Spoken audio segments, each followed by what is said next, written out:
From a prop firm owner running an alert service that could be profiting off of your losses, to Tori Trades putting misleading claims on X, to Topstep shaking their entire ecosystem, something is seriously off in the trading prop firm world, and we're going to unpack it one by one to find out what it means for you. All right, guys, in this video, we're going to go over those three topics. What are the three topics? We're going to go over funded futures family drama. We're going to go over Tori Trades misleading posts, and we're going to go over at the end Topstep major changes.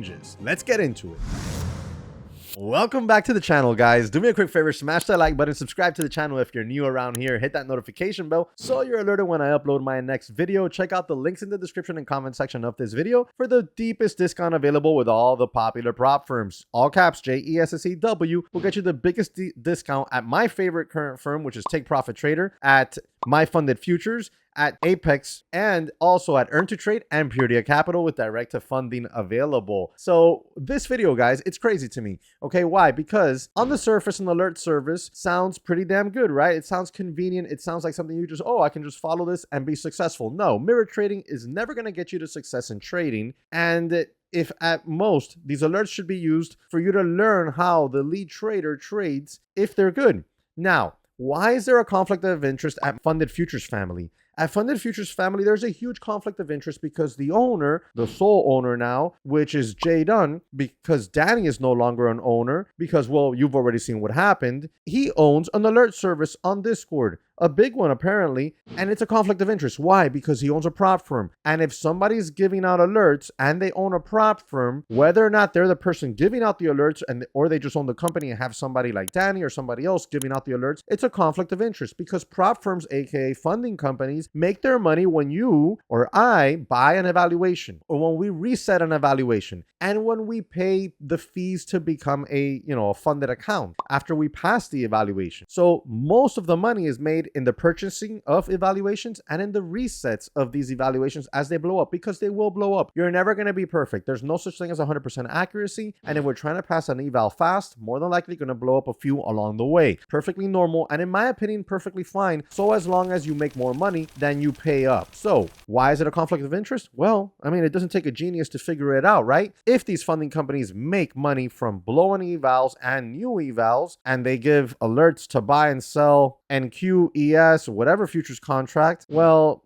I mean, put one together and you get two, right? They're going to make money if you blow up evals. Could some of these places that do this be putting out purposely bad alerts? That's no good. It's a conflict of interest at best. And that's one of the main problems this firm is going to have here moving forward, because now that it's been uncovered how poorly Danny has been trading and how poorly, we had all these fake type of P&Ls and overlays and everything you saw in the previous video that he admitted to, well, it just begs the question, can this firm survive? If they keep running it this way, I don't think it can survive. That's my opinion. Initially, I thought, yeah, the firm can survive, especially if Danny's out of the picture now. Maybe they can right this ship and get things a little bit more transparent. Apparently, they've been putting out payouts, but then on Discord, there's complaints about, a lack of payouts and some accounts that have vanished or been eliminated. So there's a lot of rumors going around, and we're going to have to wait and see, let the dust settle to see which ones are true and which ones are not. But it doesn't take away from the fact that there's a major conflict of interest there. And the only way, in my opinion,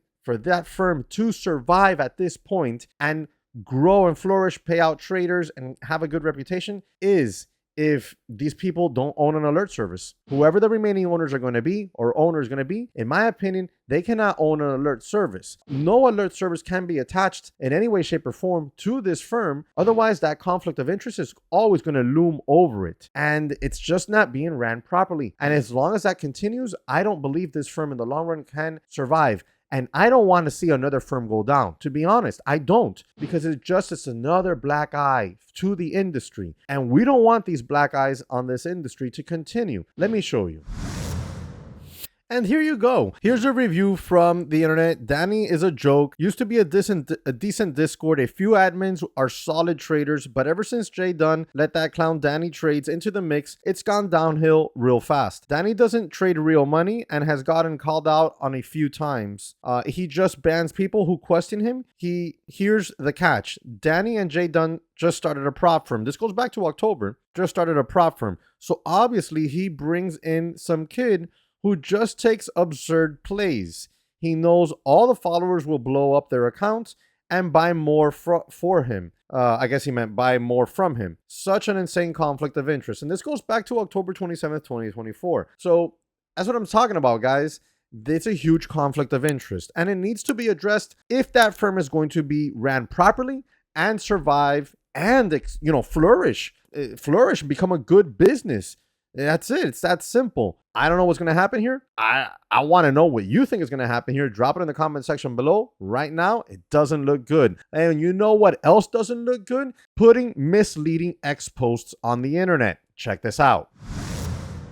So scrolling through my home feed on X, when was this? On the 13th of February, I see this. Tori, took my first loss this morning since September of last year. To what I replied at 10:26 p.m. February 13th, let's fix this. Took my first loss today after being on vacation from trading since September. Earlier, I had seen, I think, a YouTube short or an X post where she was talking about how she had taken October, November, and December completely off. No trading.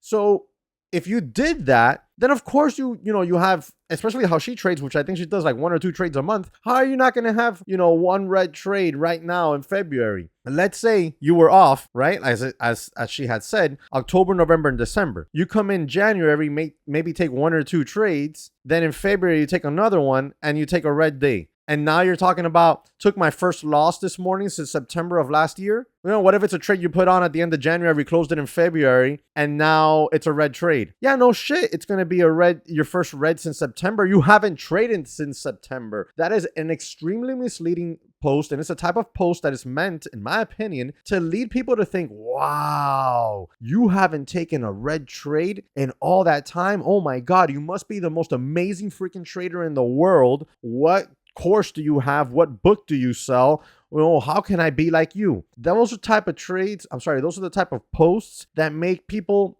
in this trading space look like a freaking shark that's out there trying to nab every noob's money and get all the clicks because, oh my God, look at me. I'm an amazing trader. I haven't been red since September of 2024 and we're in February 2025. Let's be honest. Let's post things and be transparent about them. Let me fix that post. Took my first L today after being on vacation from trading since September. Look, let me tell you something. What I wrote there, which is the actual truth, is a lot more of a flex than the other one. Why? It's showing transparency, saying, okay, this is my first red trade.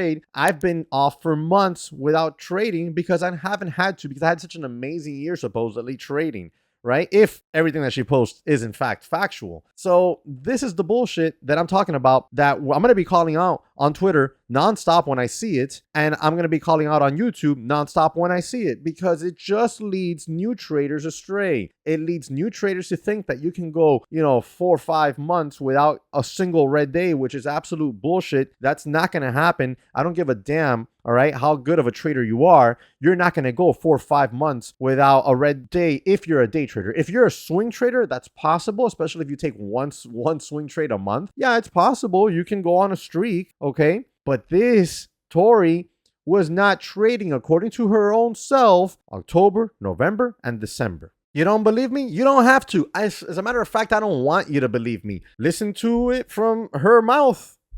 I took a break from trading for longer than I would have liked, longer than was necessary. So I was able to take November and December off. To be honest, some of October, November, December off of trading. That's excessive.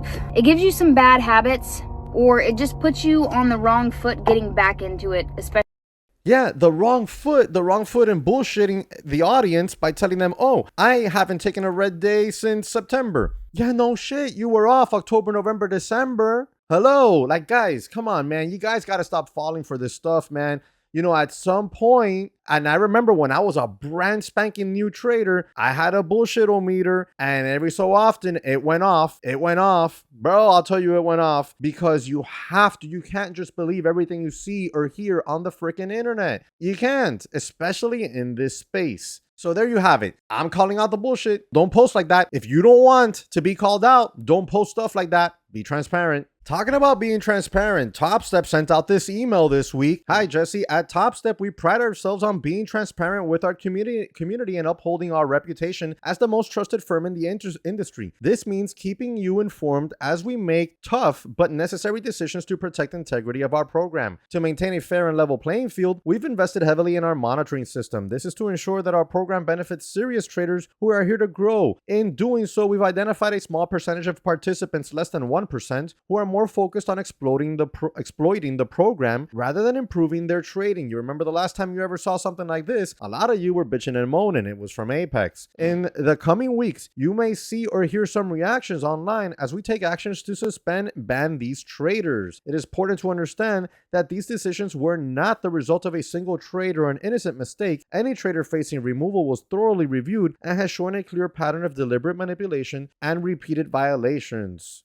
And before we move any further on this, you might be saying, or you might be inclined to say, oh, Jesse, you're probably just crying about these Topstep changes because you're one of those. No, I'm not. And here are my stats to prove it and call you out on the bullshit before you even say it. This is an XFA account that I've had since December 18. I've made $12,728. You could see here my equity curve, okay? And if we scroll down, you'll see more of my stats all the way through. Some people have already been banned, and here are the rules that are going to be established now and enforced. It's going to be something along the lines of this. You can't have more than 10 new trading combines purchased every month, and you cannot reset more than 2 resets per trading combine per day. Now, let me tell you, that's a shit ton of combines that you could do on a monthly basis. So I understand where there might have been people, buying and resetting an obscene amount, but this was all money that the firm was making too. I also understand that more than likely these types of people were making obscene amounts of money out of the firm. But man, I don't know what to tell you. I feel like that's a card counter. It's somebody that understood how to do the job and make money. And I guess,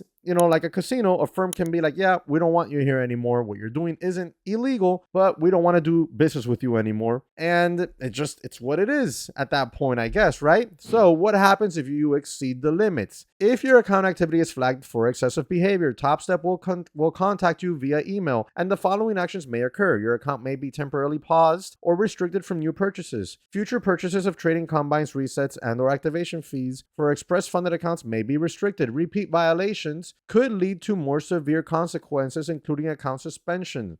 Now, I have seen where people have been suspended and refunded for, I think, what combines they might have had on hand, but any profits that they had in XFAs were forfeited. It's just something that I saw on Twitter or X. I don't know that to be 100% factual. Drop it in the comment section below if you know. But look, I feel like all the firms could, if they wanted to, impose something like this into the system.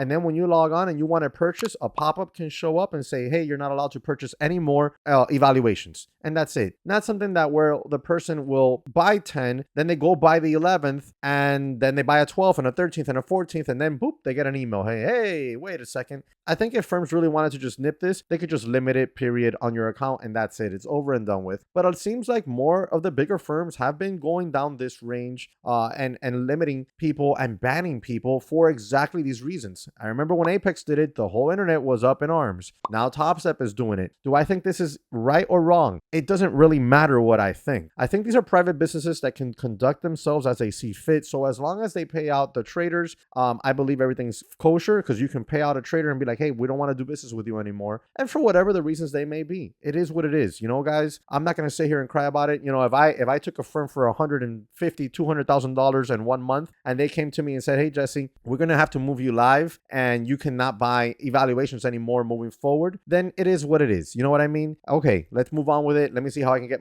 most of my money out of this and trade live for a while and hopefully grow that live account. Or if they don't even want you to trade live, they're just going to be like, hey, we don't want to do business with you anymore. Okay, well then give me the balance of what's in my funded accounts, whether they're sim or not. It doesn't matter if it's a sim funded or if it's a live funded. Give me my balances and I'll go on my way. You go on your way and we're good to go. I think that's good business. I think it's bad business if a firm comes and tells you, hey, that's it, it's over, and then they don't pay you out. That I don't, because not even a casino will do that. A casino will pay you out. So, if that goes on, I don't like that. That's not good business in my opinion. But if they pay you out, well, that's good business. You go on your merry way, they go on their merry way, and that's it. Everybody is equally getting a divorce. So that's it for me today, guys. Let me know your thoughts and opinions on all three topics in the comment section below. I would love to hear it. Remember to smash that like button for me, subscribe to that channel. If you haven't, hit the notification bell so you're alerted, because on my next video, I will be letting you know who the winner of the previous giveaway is for the $50,000 My Funded Futures account. Now, I hope you enjoyed this. Any questions, let me know, and I'll catch you on the next one. Peace.